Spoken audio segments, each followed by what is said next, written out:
सास बहू का झगड़ा। अनामिका की सास पुष्पा अपनी बहू को कुछ खास पसंद नहीं करती थी और इसीलिए दोनों सास बहू में आए दिन झगड़ा होता रहता था। सास बहू के झगड़े के चक्कर में अनामिका के पति मोहित की जिंदगी मुश्किल में पड़ गई थी। बेचारा बार बार माँ और बीवी के झगड़े को सुलझाता ही रहता था, लेकिन दोनों समझने का नाम नहीं लेती थी। वैसे तो सब कुछ ठीक ठाक चल रहा था, लेकिन एक दिन अनामिका और पुष्पा के अंदर जोरदार झगड़ा हुआ और बात कुछ इस तरह थी। बहू, मैंने तुम्हें कल अपनी एक साड़ी धोने के लिए दी थी। हाँ मम्मी जी, वो साड़ी धोकर मैंने आपकी अलमारी में रख दी है। उसी की बात कर रही हूँ मैं। जरा देख तो, इस साड़ी को देखकर किसी भी तरह से लगता है ये धुली हुई है। अरे मम्मी जी, मैंने आपकी साड़ी वॉशिंग मशीन में अच्छे से धोकर सुखाकर आपकी अलमारी में तह बनाकर रखी थी। आपके तो नखरे खत्म ही नहीं होते। अरे कैसे बात कर रही है मुझसे? मेरे नखरे? अरे मोहित, जरा ये देख तो, ये साड़ी धुली हुई लग रही है क्या? अरे मम्मी, जब अनामिका कह रही है कि उसने साड़ी धोई थी तो मान लो ना। हर बात पर झगड़ा करना जरूरी है क्या? क्या है ना मोहित, तुम्हारी माँ को तो मेरे हर काम में नुस्ख निकालने की आदत पड़ गई है। जब तक दो चार खरी खोटी सुना नहीं लेती ना, इनका दिन नहीं निकलता। अरे चुप कर, बहू होकर मुझे जवाब देती हो। एक तो गंदे कपड़े उठाकर अलमारी में रख दिए, ऊपर से कैंची की तरह कचर कचर बोली जा रही हो। अरे मम्मी जी, आपको समझ में नहीं आता क्या? मैंने साड़ी धो कर रखी थी, तो फिर इतनी गंदी क्यों लग रही है? अब मुझे क्या पता मम्मी जी, आप इस पर इस तरह तेल और घी की चिकनाई के दाग लगाकर लाएंगी तो ये मेरी जिम्मेदारी थोड़ी ना है। अरे तो हाथ से धोना चाहिए था ना। मैं आपकी बहू हूँ, नौकरानी नहीं जो एक कपड़ा रगड़ रगड़ कर हाथ से धो दूंगी। आपको पहननी है तो पहनिए, नहीं तो रख दीजिए। तुझे तो मैं अच्छी तरह बताऊंगी, मुझे जवाब देती है। एक दिन सुबह के वक्त। अरे अनामिका, मेरी व्हाइट शर्ट कहाँ है? आज ऑफिस में बहुत बड़ा प्रेजेंटेशन है और मुझे वो व्हाइट शर्ट पहन कर जाना है। मुझे पता है, आपने मुझे 2 दिन पहले ही बता दिया था और आपकी शर्ट मैंने धोकर अच्छी तरह आयरन करके अलमारी में लगा दी है। जाइए वहाँ से ले लीजिए। अनामिका, ये तुमने क्या किया? ये देखो, शर्ट पर लिपस्टिक का दाग लगा हुआ है और ये तो एक जगह से जल भी गई है। नहीं नहीं मोहित, ऐसा नहीं हो सकता। मैंने तो तुम्हारी शर्ट ठीक से इस्त्री करके अलमारी में लगाई थी। तो फिर ये जल कैसे गई? अपने आप अलमारी में लटके लटके थोड़ी ना जल जाएगी। मोहित, मुझे अच्छी तरह याद है। देखो, अपनी गलती को छुपाने की कोशिश मत करो। और अगर शर्ट जल भी गई थी तो तुम्हें पहले बताना चाहिए था ना। मैं नई शर्ट लेकर आ जाता। अब ऐन वक्त पर शर्ट कहाँ से लेकर आऊं? इतना इम्पोर्टेंट प्रेजेंटेशन था, सब खराब हो जाएगा। अरे बेटा, क्यों परेशान होता है? ये देख, मैंने तेरे लिए पहले से ही एक नई व्हाइट शर्ट ला कर रखी है। लेकिन मम्मी, आप मेरे लिए व्हाइट शर्ट क्यों लेकर आई? अरे मुझे पता था तेरा प्रेजेंटेशन होने वाला है और अपनी इस बहू पर तो मुझे बिल्कुल भी भरोसा नहीं। क्या पता मेरी साड़ी की तरह तेरी शर्ट भी गंदी करके रख देती। और देख, वही हुआ ना। बेटा, सारी टेंशन छोड़ और ये नई शर्ट पहन कर जा। थैंक यू मम्मी, आज तो आपने बचा लिया मुझे। कुछ दिनों के बाद। अरे अनामिका, जानती हो, ऑफिस में मेरा जो दोस्त है ना अमर, आज उसका बर्थडे है और उसे तुम्हारे हाथ का चॉकलेट केक बहुत पसंद है। थोड़ा सा बनाकर टिफिन में रख दो ना प्लीज। हाँ हाँ, क्यों नहीं, मैं बहुत अच्छा केक बनाकर आपके दोस्त के लिए रख दूंगी। तुम्हारे हाथ का खाना खाकर तो वैसे ही मेरे ऑफिस के सारे लोग इतनी तारीफ करते हैं, क्या बताऊं। आप प्लीज एक अच्छा सा केक और बना दो, मेरी तो ऑफिस में शान बढ़ जाएगी। अनामिका केक बनाने के लिए रख देती है। पुष्पा चुपचाप जाकर उस पर ढेर सारा नमक डाल देती है। देख अमर, तेरी भाभी ने तेरे लिए चॉकलेट केक बनाकर भेजा है, तुझे बहुत पसंद है ना? यार, तू बहुत किस्मत वाला है। भाभी इतना अच्छा खाना बनाती है और साथ में केक भी। वैसे भाभी को थैंक यू बोलना। थैंक यू बाद में, पहले तो ये केक खा कर देख। बहुत मेहनत से बनाया है अनामिका ने।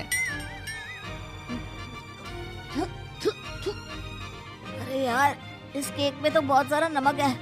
लगता है भाभी ने शक्कर की जगह खूब सारा नमक डाल दिया है। अरे मोहित, तू तो अपनी बीवी की कुकिंग की बहुत तारीफ करता फिरता है। जरा पूछना अपनी बीवी से, केक में नमक कब से डलने लग गया। क्या यार, तुझे भी मेरा ही जन्मदिन मिला था बिगाड़ने के लिए। केक नहीं लाना था तो मत लाता, कम से कम मुझे इस तरह नमक वाला केक तो नहीं खिलाता। अरे नहीं यार, अनामिका ऐसा नहीं कर सकती, जरूर कुछ गड़बड़ हुई होगी। घर जाने के बाद अनामिका, अगर तुम्हारा केक बनाने का मन नहीं था तो ना बनाती, लेकिन मेरी बेइज्जती करवाने की क्या जरूरत थी? अरे आपकी बेइज्जती, ये आप क्या कह रहे हैं?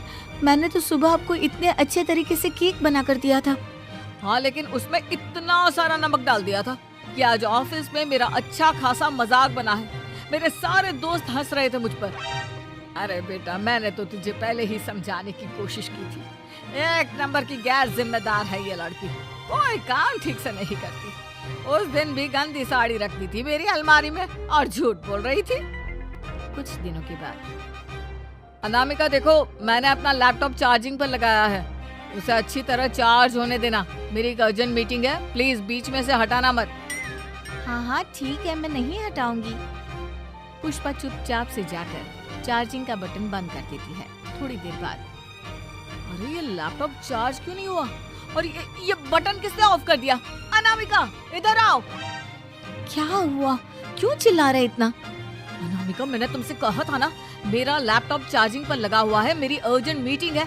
तुमने इसका स्विच ऑफ क्यों कर दिया? अरे मैंने ऐसा कुछ नहीं किया, मैं क्यों स्विच ऑफ करूंगी?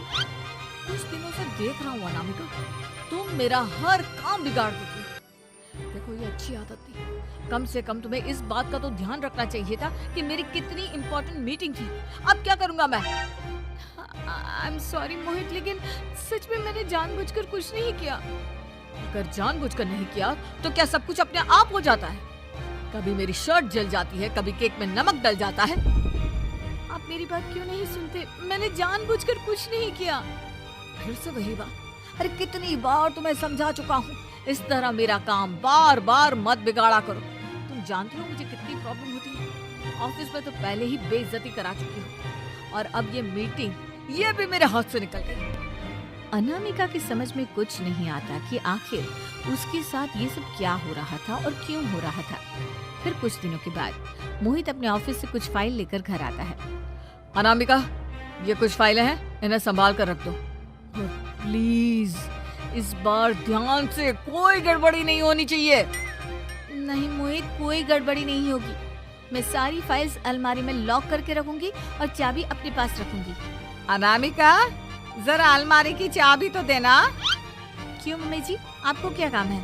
उसमें मोहित की जरूरी फाइल रखी है और मैं नहीं चाहती कि इस बार कोई भी गड़बड़ हो। पता नहीं कुछ दिनों से हर काम खराब हो जाता है। अरे मुझे उसमें से पैसे निकालने हैं और उसके बाद ले लेना अपनी चाबी। मैं खा नहीं जाऊंगी तुम्हारे पति की फाइल।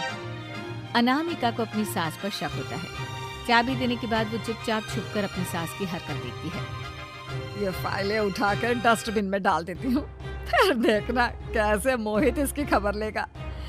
इस बार तो छोड़ेगा नहीं इसे।